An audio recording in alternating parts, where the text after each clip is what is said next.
Guys, nagluto po ako ng adobong kangkong. Yan, inilagay kong isda.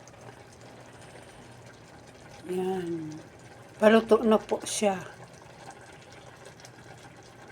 Luto ko po ngayon gabi. Ay, nagmus. Ayan po ang aking gulay. Masarap yan, adobong kangkong. Inadobo ko po.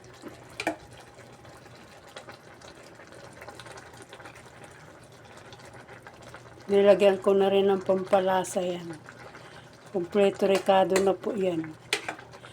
Yan ang kangkong pandayet. Pandayet natin. Kakain po tayo niyan ngayong gabi. Yan po ang ating pagkain ngayong gabi. Kangkong na adobo. Yummy, yummy. Yan po. Kompleto rekado na yan. At may panlasa na. Kunting init na lang po yan at maluluto na. Ilang kulo lang po yan. Ilang minuto na lang po at kukulo, luluto na, maluluto na.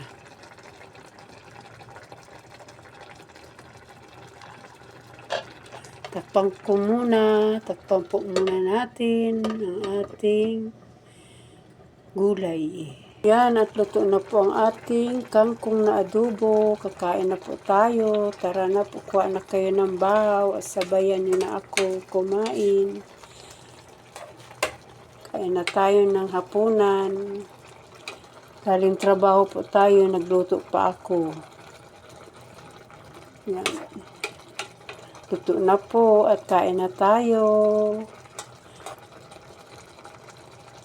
Sabayan nyo na po kung kumain. Masarap ito sa bahaw na kanin. Kain po tayo. Yan. At luto na. Tara na po at kakain na tayo. Thank you for watching. God bless you all.